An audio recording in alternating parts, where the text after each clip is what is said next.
Hari yang baik dan berkah bagi kita semua. Hari ini kembali saya akan membahas tentang inflasi. Ya, mungkin teman-teman tanya, kok sering banget ya saya bahas tentang inflasi. Pada video-video sebelumnya juga saya bahas tentang apa itu inflasi, bedanya dengan IHK, apa penyebab faktor-faktornya yang menyebabkan inflasi, kemudian juga bagaimana mengendalikannya baik dari sisi moneter maupun fiskal. Ya, kali ini saya bahas lagi karena untuk merespon pertanyaan kepada saya dari salah seorang teman, kenapa sih pemerintah, bahkan bukan cuma di Indonesia tapi di dunia itu concern banget saat ini mengendalikan inflasi.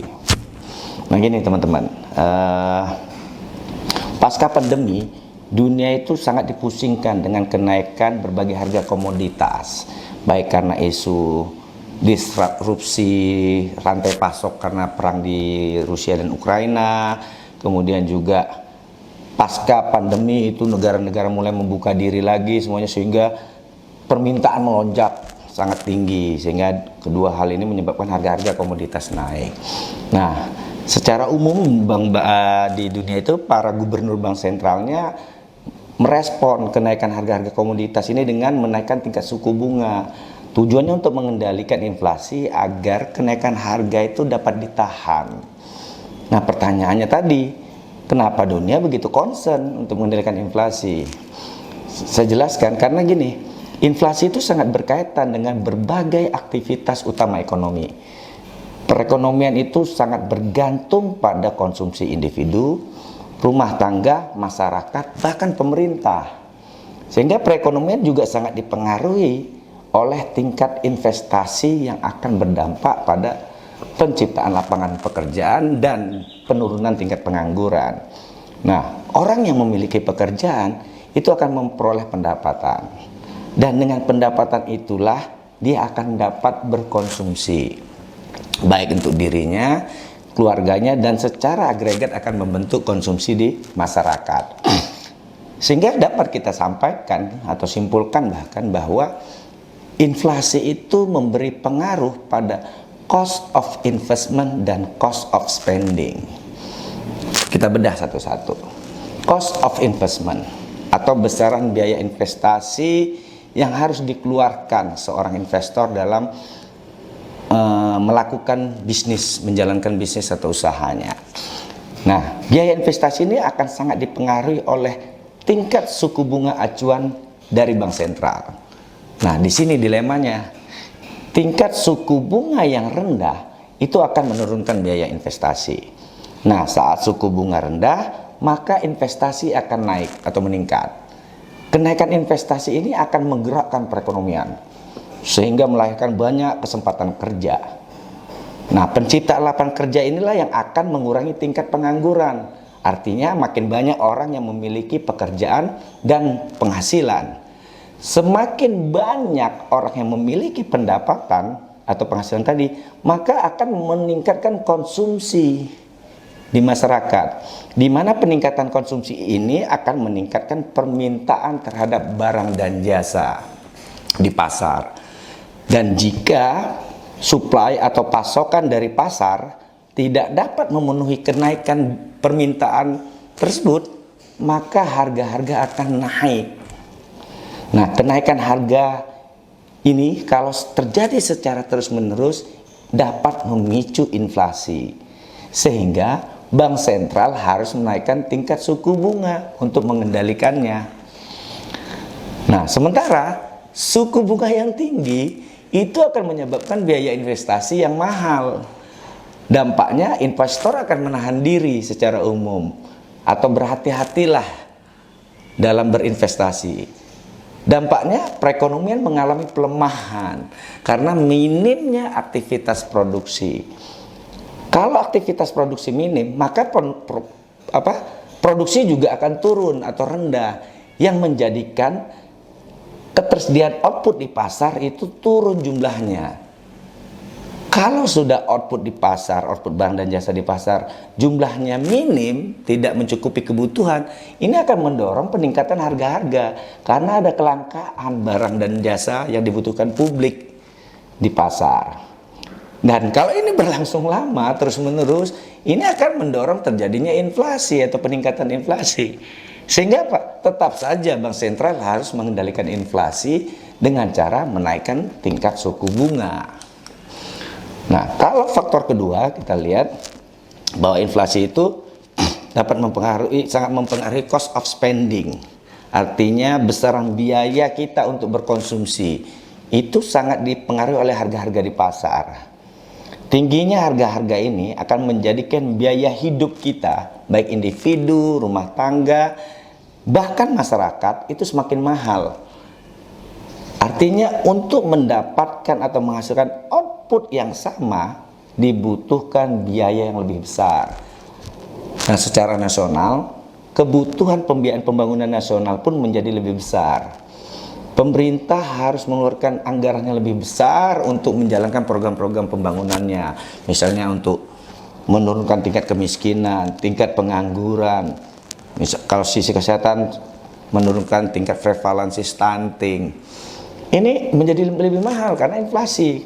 Untuk menurunkan itu kan dibutuhkan barang dan jasa. Nah, barang dan jasa ini yang dibutuhkan sesuai dengan peruntukannya tadi itu akan lebih mahal harganya karena adanya inflasi. Terus mungkin teman-teman bilang, loh pemerintah kan punya power gitu ya.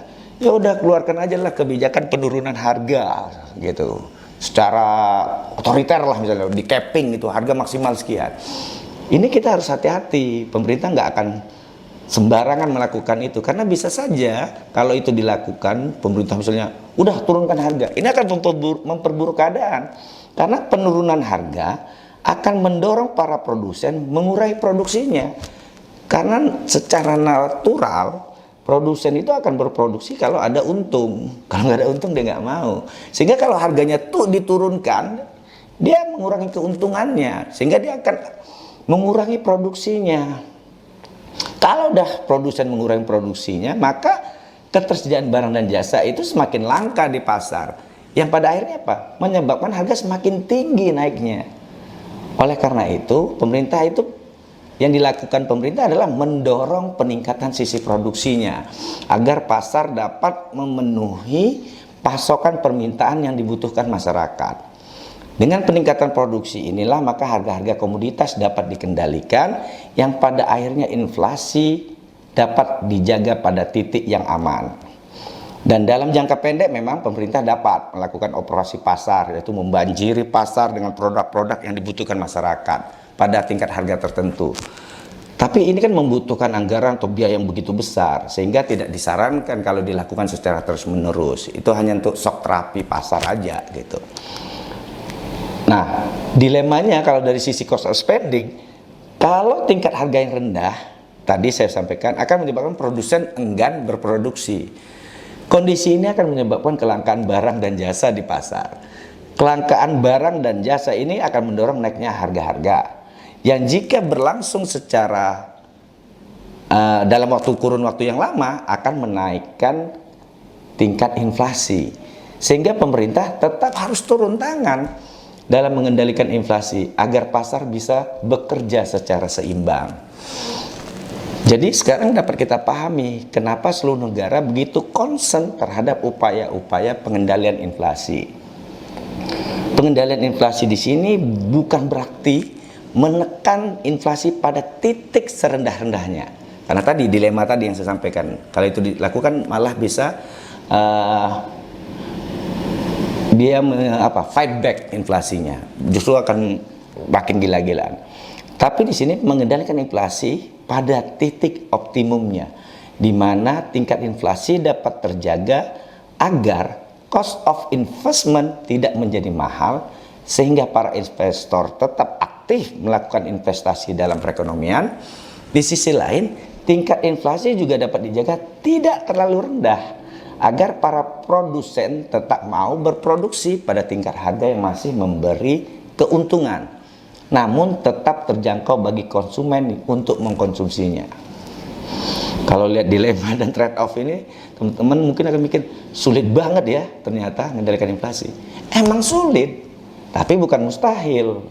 Kita punya pengalaman, otoritas ekonomi kita dari sejak krisis yang saya tahu lah ya, mulai saya memahami ekonomi dan saya mulai dewasa gitu ya, itu sejak tahun 98, 2008, pemerintah dalam ini otoritas ekonomi kita, baik fiskal maupun moneter, itu selalu berhasil mengendalikannya. Makanya, karena ini juga bukan, tapi saya katakan ini bukan pekerjaan mudah. Pemerintah menghadapi tantangan yang sangat besar, khususnya para birokrat yang bekerja di otoritas ekonomi. Makanya kepada teman-teman di luar sana, saya berharap jangan gampang lah menghujat ini bla bla bla kepada pemerintah, khususnya para birokrat gitu ya.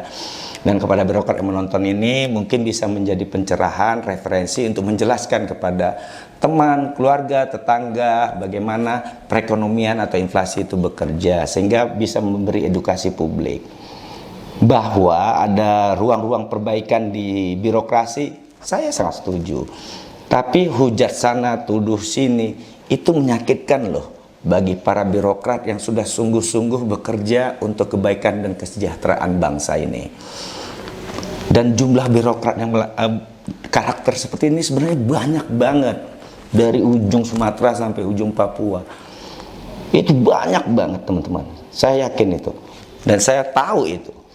Sehingga harapan saya jangan karena ada 1-2 oknum yang menurut teman-teman tidak perform gitu ya, tidak sesuai ekspektasi teman-teman, terus teman-teman menghujat secara general, membabi buta. Itu menyakitkan bagi para birokrat yang sudah sungguh-sungguh bekerja. Harapan saya, berempatilah kepada para birokrat yang tidak pernah muncul gitu, tapi mereka bekerja. Empatinya nggak perlu banyak-banyak, dikit aja pun nggak apa-apa.